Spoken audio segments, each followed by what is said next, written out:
All right, so I want to talk about wisdom with our time together. Um, I have thought and thought about what to spend this time on, and I've waffled between ideas. Butler obviously is not here, so you get me instead. And with that comes the license to shoot this video not in Butler's office, but in my office, which is the Genesis Center. And I've thought and thought about what's worth saying to you. And the other side of that question is what do you need to hear? And where I've landed is this topic of wisdom. And it's really strange. In some ways it stands in contrast, right? In some ways it stands just in like an absolute contrast to our theme verse, which is do not be afraid. Because whether we're talking about Proverbs or Ecclesiastes or Job, all three of those wisdom books insist that wisdom begins with fear, right? Fear of the Lord. And so what do you do with that tension that exists there? I have loved the topic of wisdom since I was little. The first present that I really remember getting from my dad was the book of Job. It was like a standalone codex, right? Like a standalone book that was the book of Job. And at that point, I don't even think I knew that this was a book from the Bible. It was just a very strange book. And I was about 10 years old when I fell in love with the book of Job. When I was in college, I did a fairly substantive and significant word study and then like discipleship program that was all about the Hebrew word for wisdom. And again, just kind of fell in love with the richness that was there. Here as a teacher, it's one of my favorite assignments, one of the most favorite things that I've done. Back when I taught 8th grade here, I would require students to fill out a short piece of paper that just asked them, what is wisdom? And then after they responded to that, I would send them to their parents or to their grandparents, and they would interview their parents or their grandparents, and they would ask them, what is wisdom? Paired up with the question, how does one learn it? Like, where does one gain wisdom? And time after time, I was overwhelmed by this fascinating thing that would occur with that assignment. Students, you guys, you tend to associate wisdom with knowledge. Like if you know enough, then you can make the right choice. And that's often how we use the word wisdom in English. That's often how we think about it. If you know enough, then you can make the right choice. And that's not really that's at least not the way that those parents and grandparents responded on those interviews. They would associate wisdom less with knowledge and more with experience. And how do you get wisdom? Well, you get experience. Learn by living life. And you'll learn about the nature of things and the way that the world really works. And in that way, you'll become wiser. The Hebrew word for wisdom is just fascinating. It's called chokmah. You say it like that, chokmah. And often we think that wisdom involves knowing the right thing. If I just knew the outcome of the situation, then I would be able to make a wise choice. Or if I just knew how my behavior would result in certain consequences, then I could choose wisdom. And in fact, this is something akin to the opposite of chokmah. So the first time that Hebrew word, chokmah, the first time that it appears is in a really fascinating place. It appears in reference to the skilled craftsmen who are creating the tabernacle where God will dwell. Because wisdom is not in the Hebrew sense, right? In the biblical sense, I think is maybe even the better way to talk. In the biblical sense of the word, it's not about knowing something. It's not about merely knowing the right thing to do. It's about creating something. Like wise people create things, and they create good things. So most days when I teach in the Genesis Center, I incorporate these things that I call idiot lessons. And my students, you guys know, many of you are watching this, my students grow tired of these lessons. That's okay, I insist on doing them anyways, in part because it's what this space is to me. This is beyond just a hobby for me. This is beyond just a pastime or a fun activity. I actually believe that if you make things with your hands, you become a wiser person. So take for instance the idiot lesson that I give when I teach the table saw.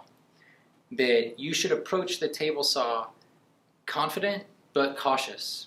Idiots are people, fools are people who approach aspects of life either excessively confident, believing that nothing can go wrong, that they've mastered all there is to master about something, or excessively afraid, believing that something will certainly go wrong, right? And if you approach a table saw that way, bad things happen to your fingers, right?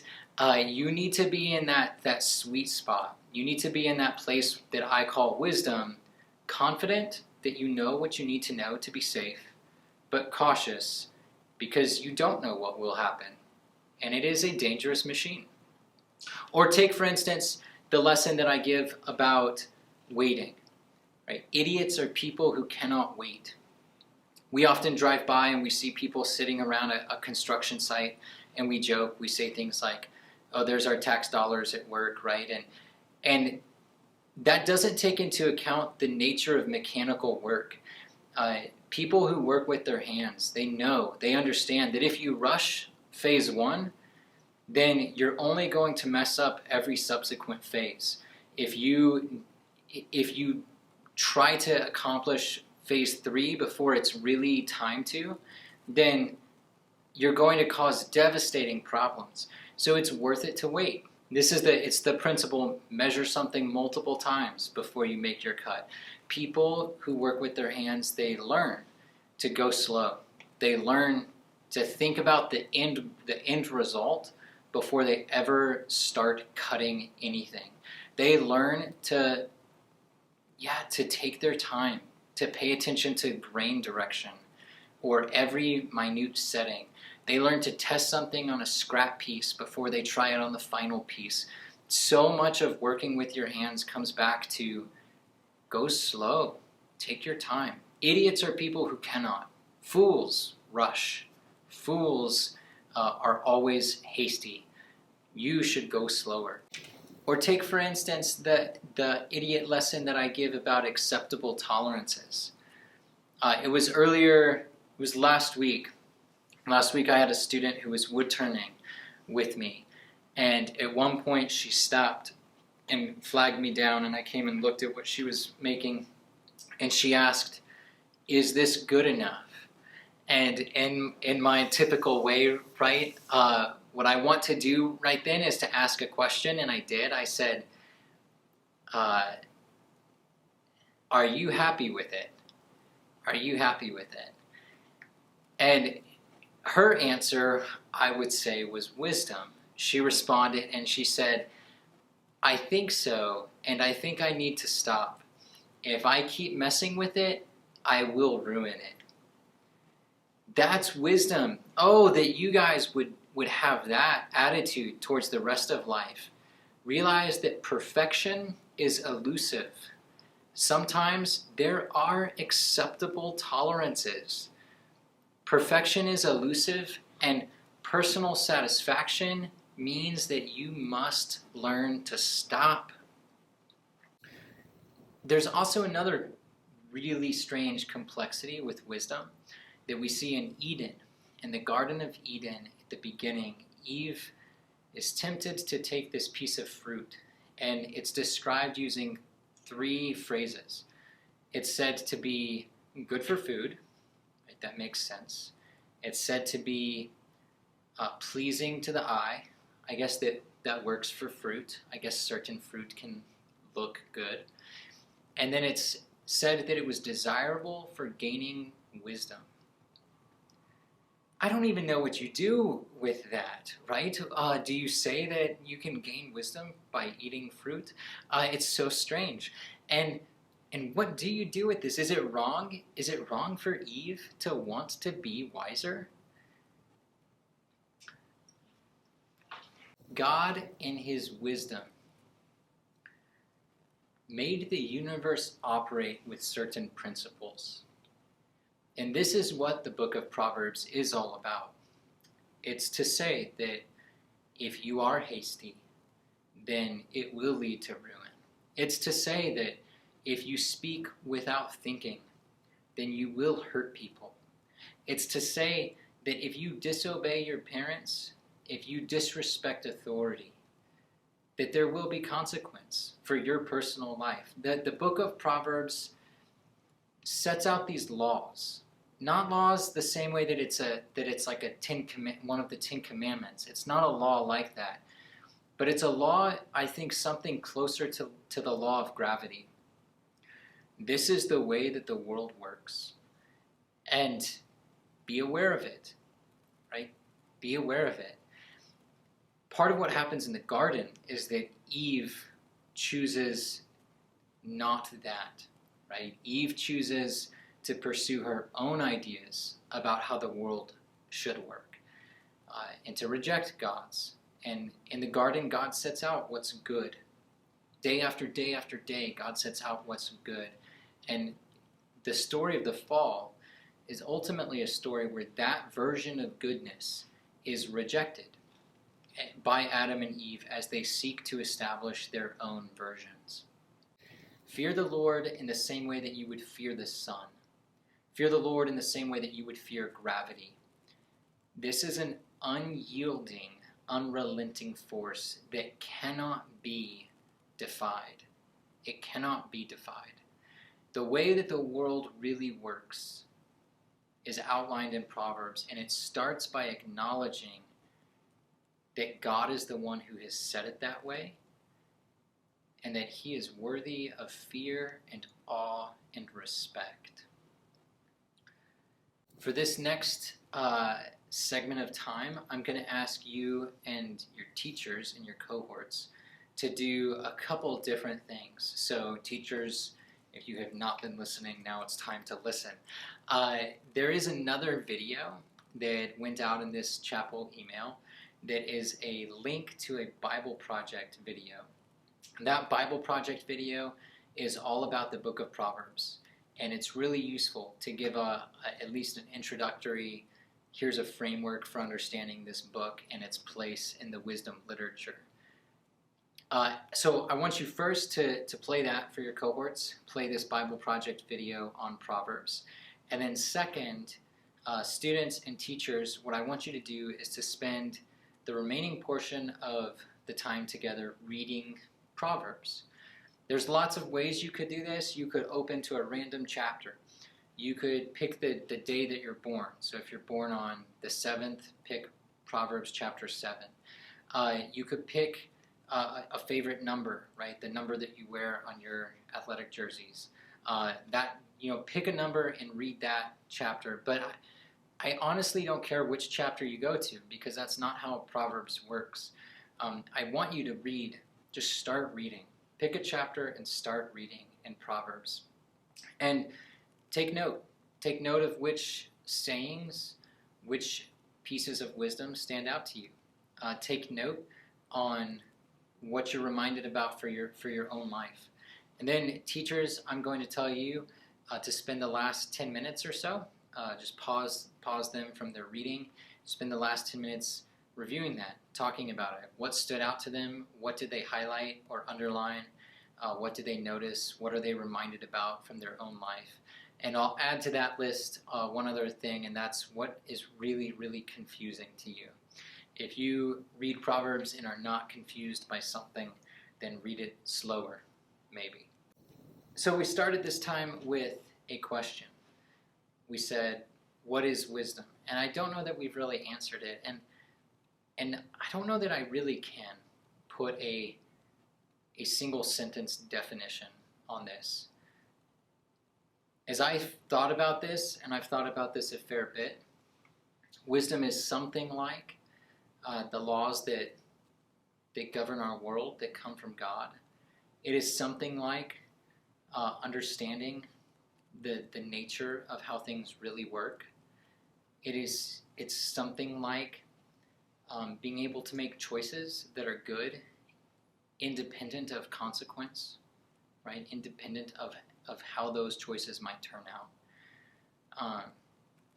But I don't know that I can put a single defining sentence to that question of what is wisdom. I think I'm still learning, right? And I hope that comes across in this video, that this is not me trying to say I know all that there is to know about wisdom, and so learn from me.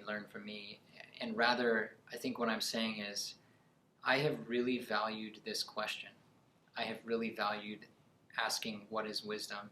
I've really valued realizing that if you work with your hands, or if you create anything at all, if you draw a picture or if you write a song, that something about that is actually tied to this word, to what it is to be wise. It means to create something. But we started with this question, and I feel like we should probably end with a story. So nothing in all of my experience has humbled me as much as having children. So what I mean there is, if you think that you understand something, then have a kid and let the kid ask about it, and you will learn really quick that you just don't understand half as much as you thought you did. So Tikvah does this all the time, right? Tikvah is my 3-year-old daughter, and she asks me all manner of things, and it is hard to realize that I don't know it well enough to respond to a 3-year-old. One such day, one such conversation happened. We were in the car. We were just waiting around for my wife to finish in the store. And we talked about all kinds of stuff, right? A bunch of trivial things. And then out of nowhere, Tikvah just stops and she asks me, Dada, what's a soul? And in that moment, I have so many thoughts. I think about basically a bunch of theological stuff that I know. I think about a bunch of philosophical stuff that I know. I think about a bunch of psychology, right? Psychologicals, and like, what's even good for a 3-year-old to hear? And all these thoughts race through my head really, really quickly. And at the end of the day, this is kind of where I landed. I remember turning around, looking at her in the eye, and saying, "Sweetie," and her just like listening with rapt attention, like, "Sweetie, a sole is the bottom part of your shoe. Gotta keep it light, Front Range. Enjoy your chapel time. Now go away. Get out of here." I think coolest assignments that I ever did. I was in seminary. Let's see if I can get this to focus right. I was in seminary, and it was a Hebrew course, and the Hebrew professor required that we read through the entire book of Proverbs, and we find every instance of the Hebrew word for tongue, and we translate every verse where that word occurs. It's a fairly brutal assignment, because that word for tongue occurs quite a bit in Proverbs. If you think about any verse that is about speech, any verse that is about talking with each other, any verse that's about words or how to use words, those are the verses that we wound up translating.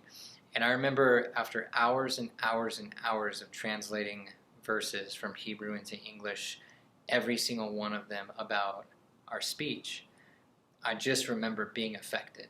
I remember just this overwhelming sense of like, oh, this is how we ought to talk, or this is how we ought not to talk. And it's a cool thing. It's a cool thing. It must be a cool thing to be able to give an assignment like that accomplishes like a feeling, right? not just knowledge. That's not what my Hebrew professor gave me, but it was this sense of wisdom by that assignment about our speech. What a cool assignment. A lot of work, but what a cool assignment. And it did affect me. And ever since then, that is a little bit of how I use Proverbs, how I actually use Proverbs. It's to get a sense of something. And so I just read it and read it and read it and read it, and you try to get a sense of the nature of a thing. Turning wood before shooting any of the videos, and now I have wood chips everywhere, and I'm trying to decide whether or not I should clean up tonight or tomorrow.